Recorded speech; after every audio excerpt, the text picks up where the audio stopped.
What is up, guys? DT Ninja here to give you guys my RuroKen Hokkaido Arc Chapter 43 review and discussion. Okay, guys, before we get into the actual review, though, I want to share my newest item. So this is from the Hokkaido Arc. This is obviously Saito and Nagakura. It is a special Hokkaido Arc poster. You guys can see this. This is the Shinsengumi Elegy Volume 7 Special Edition poster. Really awesome. You can see Nagakura and Saito, and of course Kenshin, where it says Volume 7 Special Edition poster. So really neat. The text basically says the Wolves of Mibu are trying to prevent the fourth experimental battle, which is the battle right now with the skull Rogo. So, all right, let's get to the chapter. Chapter 43, we get Abe. Judo Abe, as obviously we've seen, he's firing on Hyobe, the skull, who is like whipping everyone pretty much. The police were cut up. Saito and Nagakura also kind of had a setback, but Abe enters the battle and was able to injure Hyobe, right? So in this chapter, we get to see him full front. He races towards him, just firing wildly. Obviously, it's not just, wildly, but he is like on target, and he manages to hit him again. And then this time, we get to see a different kind of strategy for the skull, and he puts both of his blades forward, and you can actually see the skull facing him. Really awesome. But suddenly, as Abe shoots, suddenly he gets cut up. He gets cut here and here, and he's like, what in the world? I was sure that it was 2 shots to your 1 blade, and then he gets cut to ribbons. I mean, he gets really badly injured in that one attack. So like Abe's kind of dumbfounded. He doesn't know what's happening. And then the skull reveals that it's his gentle wielding, and it's kind of a what is it called? It's called the reverse death garment. So he's all in white, and above him is the dark skull. So it shows him in a different technique, and he's changed his strategy. So very interesting. And then of course we get that psychological warfare between Rogo basically provoking Abe to throw his life away, and Abe almost does, but the Shinsengumi Saito saves him. Nagakura steps in and is like, remember what your mentor Hattori Sensei said. And of course, we get that flashback, and then it kind of opens Abe's eyes. Oh, this is not what he meant. So it's a very, very powerful chapter. I feel like this is one of the best chapters of the year. And then, of course, Nagakura says, I've been holding back all of this time. And then he puts out his sword, and then he's like, I'm going to take him on myself, Saito. And Saito is like, what? It's like, so, and then we see this dragon in the background. So that is basically a brief summary of the chapter. Now, I'm going to explain some interesting things that I noticed throughout the chapter, and I have some discussion questions. So also I want to give a shout out to Chris JP20 for all the color scans that I share in this video, including the intro. Yeah, so big shout out to him for always doing those amazing color scans. All right, so let's get into it. The title page, the very first page, shows a target. It shows a target, and then it shows a revolver in the background, and it shows an apple in the forefront. So it has 2 different things with a target. So the interesting thing about this is these represent Abe's character, and I kind of thought about it a little bit. It represents his past and his present. So the present is obviously the apple, which represents his new life as an apple cultivator, and he's grows apples. And then the old life with the Shinsengumi and the Goryo Eiji, and he's a weapon and firearms expert. So I found that very interesting how it has the apple in the forefront, because that means that is his current life. But actually the revolver in the background still exists, and he's caught in the past. He's still stuck in the past. So I found this symbolism is very interesting to me. So very cool. So I shared that scan with you because I redrew it when it first came out. All right, the next thing, Abe's rapid fire shots. He calls them Ringo rapid fire. He basically fires on Hyobe, and at one point, Hyobe is shot, and so he's like, you're not fooling anybody," and he breaks through his defenses. But these shots, he counts them, and each one has a number, right? He's like 1, 2, 3, 4, 5, 6, and once he gets to 6, he reloads really quickly and shoots again. So this actually reveals the limits of Hyobe's attack power. So Hyobe can only withstand 5 shots. After that 5th shot, he got shot. He actually got injured. So that was also interesting to see his weakness suddenly revealed. Something that nobody has been able to do. Obviously, Nagakura and Saito did have some kind of attack against him, but when they stabbed him in the eye, he moved. He must have moved because it didn't show any sign of, struggle. Now, blood did come out, but that doesn't mean it was from his eyes. So it's very interesting to see that a firearm is actually pushing back Hyobe rather than a sword. So very interesting stuff.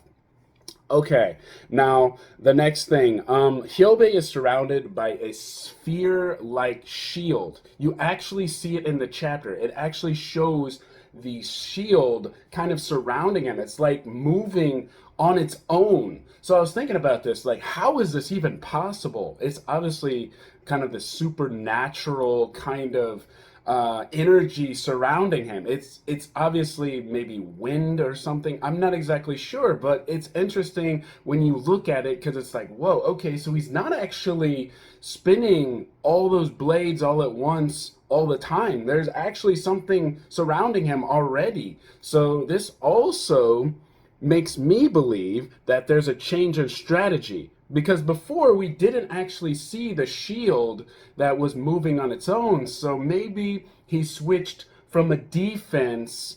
He was originally all offensive, so he was fighting with attack power, but now he's suddenly realizing that Abe has been able to hit him, so he changes to the defensive, and now that's why Abe can't put a dent in him. He can't fire and shoot him. So maybe that's what happened. So it's like he's a different person. So you see like his eyes glaring, his eyes are drooped down. So I feel like maybe he's changed his demeanor, he's changed his strategy. So that was what I noticed. The next thing, gentle wielding is the name of his new technique. It shows him in a white garment. It's called Gentle Wielding Reverse Blood Death Garment. Now, what I was thinking about gentle wielding is, again, maybe that is a clue that it's a defensive technique rather than an attack power technique, rather than offensive. Because gentle wielding refers to something that is not going to be damaging, but rather protective. So that's my feeling on that. But also, the skull that symbolizes Hyobe above his head. We see this in the moon. Sometimes when like he's looking down, we don't see his face, but we see it in the moon. So obviously that symbol is him as the darkness, and it makes sense. He's terrifying. He looks pretty crazy looking.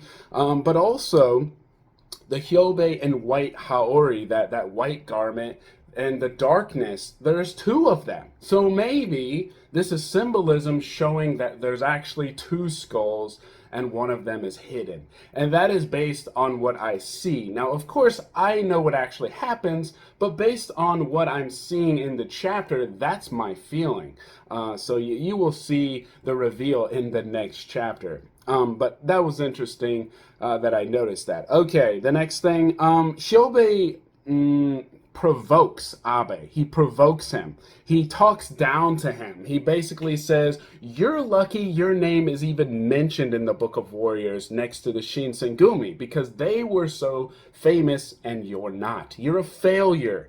And he disrespects the Goryo Eiji, which is obviously very important to Abe, his fallen comrades. And so he kept asking him, are those guys in the Book of Warriors? Like, no, there's no mention of them because they're worthless.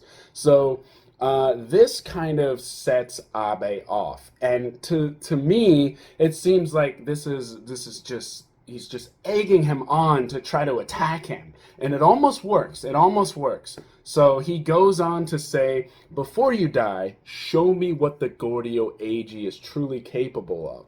Because they're not mentioned in the Book of Warriors, so if you die at my hands, maybe I'll add you.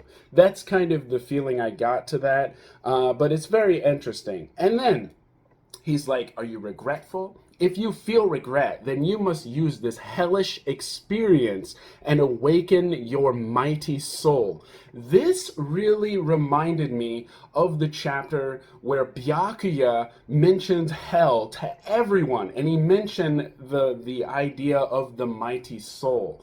And that's when you have to awaken your mighty soul, when you've been through hell. That is something that Byakuya mentioned in chapter 19. So let me kind of show you what I'm talking about. This is what I'm talking about. This is where Byakuya mentions it. And of course, this is right after. But yeah, Byakuya mentions the same thing that the skull does. So obviously they are, brainwashed in the same manner with this, all these ideals. So it's very interesting. I noticed it, so I wanted to point it out. The next thing, basically, Nagakura is the one to stop Abe before he nearly throws his life. Of course, Saito is the one that actually pulls him and throws him back, and he's like, you're the one obsessed with all these things, not me. So you just need to go back home. Like I said, we're going to take care of it. So these words really, really piss Abe off. He's like, no, the Shinsengumi, I don't want any of your help. He even fires a shot at Nagakura's feet. You can actually see it in one of the panels where Nagakura is running towards him to help him. But you can just see that struggle, that inner conflict within the past and the present, kind of conflicting with each other. And Abe just cannot get past the Abura no Koji incident. So it was really interesting to see Nagakura just kind of put his hand on his shoulder and basically explain to him that back then when Hattori Sensei sacrificed himself, when he gave you those words to live on in the new era, it wasn't for you to get stronger with your firearms. No, it was to find another way to live. And the ironic thing is, you've already found that way to live. You're just so caught up in revenge and you're bitter about all your failures that you've just lost sight of what's truly important. And this is what he says to him. He says, Saito and I are fools who will never leave the sword until we die. Abe, you're different. You risk your life to grow the most beautiful apples in the world. Make your wife and son happy. This was really powerful, the way that the Nagakura came across, because not only does it reveal that Nagakura understands what his mentor was trying to tell Abe, but it also reminds him of his own family, because he has a family too. But in the past, just like Abe losing Hattori Sensei, he too lost his best friend. He lost Heisuke in Abura no Koji. And then when he returned from Abura no Koji, his wife died in childbirth. So when she gave birth to their daughter, she died. So he lost a lot as well as Abe. So I feel like he truly understands Abe's pain. And, he needs to understand that, those are the important things. Don't worry about this monster in front of you. Now, yes, of course, without Abe, they might have some serious problem, but Nagakura is saying the Shinsengumi are enough. The Shinsengumi are enough for this monster. So it's interesting. But yeah, guys, that scene with Nagakura and Abe just trying to bring him back, and when Abe realizes what Nagakura is saying, he is suddenly remembering what the young man Eiji Mishima was trying to tell him. He was just brushing him off like it's none of his business, but he was actually worried about his family. He was worried that, his family is going to lose their father, their husband. So it's very interesting to see Abe finally realize what's important. So that was great to see. And then, of course, the idea at the very end, Nagakura has been holding back all this time. He kind of sees Hattori Sensei as Hyobe. Now, of course, we pretty much understand that Hyobe is not Hattori Sensei, but he is a dual wielder, okay, and he's a big guy, so I can understand why he sees him in that manner, and he's very powerful, he's very strong. So maybe Nagakura is saying, back then I held back because there was more of us. So I didn't want to take all the, there was other, Saito was fighting him. So I kind of held back a little bit. So that was very interesting. And of course, Saito's like, whoa, you want to take him on your own? Okay. So that was a great way to end the chapter. Okay, guys, let's start the discussion questions. Number 1, why is Abe facing Hyobe alone? So this is a very interesting question because what does he have to gain by fighting? In chapter 39 of the Hokkaido arc, you see Abe here, and he wants to rush off into battle. However, you can see Hattori Sensei, his superior, he tells him to stay back. You need to live on in the new era. So at that moment, he realizes he cannot fight. He cannot fight, that Hattori is going to do all the fighting for him. So all that time, he felt regret for not being strong enough. So that's why I feel like he's done that. However, like I said, Nagakura revealed to Abe that he misinterpreted the words to live on in the new era as getting stronger instead of finding a new way of life, which is what he has already done, but he has failed to let go of the past. So I feel like maybe facing Hyobe alone is his way of showing that he's strong, showing the Goryo Eiji are superior, maybe bringing honor to his comrades. That's why I feel, but also there's selfish pride there. And we see that in the chapter where Nagakura is like, you can see the struggle within Abe. He's like, but I cannot face Hattori Sensei if I give up now. For pride, for the Goryo Eiji. And you see Nagakura get really angry in that moment. And it's great to see because then we realize that he has misinterpreted those words. So that's why I feel, but also I feel like it's revenge against the Shinsengumi for taking that person's life. But it was all a struggle back in Aburnakoji. So he just hasn't let go of the past. That's my feeling. But it all does have to do with Hattori Sensei. That is one main reason it all comes back to him. And I do like how they have the connection between Hyobe, the large, monstrous man with two blades, and Hattori Sensei, who was also a very large man and just like monster. They call him a monster. That's what he looked like. So, but anyways, yeah. Alright guys, what is Ringo Rapid Fire and how does it halt Hyobe's blades? Well, Ringo Rapid Fire is the rapid fire apple shots that Abe fires his bullets. So the bullets, he's got two bullets firing per second, really fast. So we saw this when he first hit Hyobei and broke through that impenetrable wall around him, that iron blue curtain, as his technique is called. So the actual Ringo Rapid Fire refers to his practice of shooting apple stems in the apple orchard in the back of his house. So he spent hours and hours just targeting these stems of apples, and he was so accurate, and it created so much force that he was able to create this really powerful shot. So that's why Hyobei was pushed back by these bullets that supposedly he can block and absorb.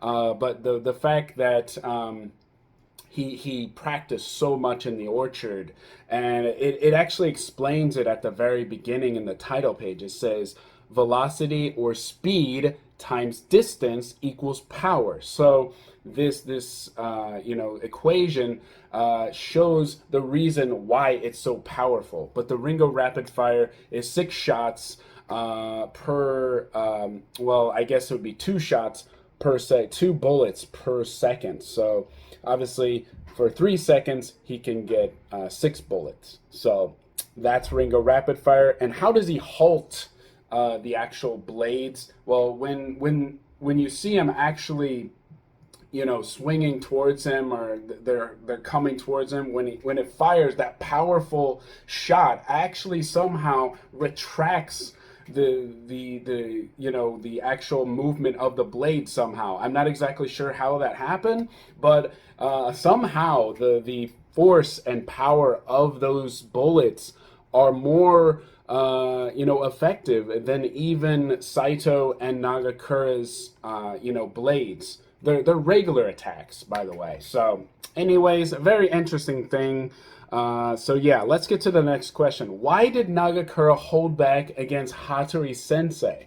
So Hattori Sensei, in the past, this is in chapter 39, we see the face-off between Hattori Sensei, Saito, and Nagakura. Well, Nagakura has his moment, so he faces Saito first, but then Nagakura faces him, and this happens. When their blades clash, he basically makes him immobile. And I've explained this in the past, but Hattori breaks free of it. So I think this really surprised Nagakura, but it was also a strategy in that moment. So Saito came over and they both fought. Now I think that Harada, the one that came from behind and stabbed him in the back, that was unexpected. That was not part of the plan. But I do feel like Nagakura probably is stronger than what it showed. But the fact that he held back all these years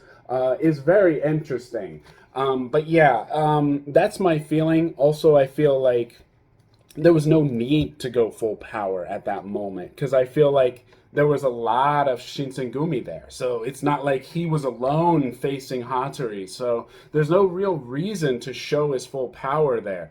But yeah, maybe he did unleash something like that against another opponent, but not Hattori. So another thing, I feel like maybe now is the right time, because this guy truly is a monster. Now, he did feel that Hattori Sensei was a monster too, but not exactly. He's still a man.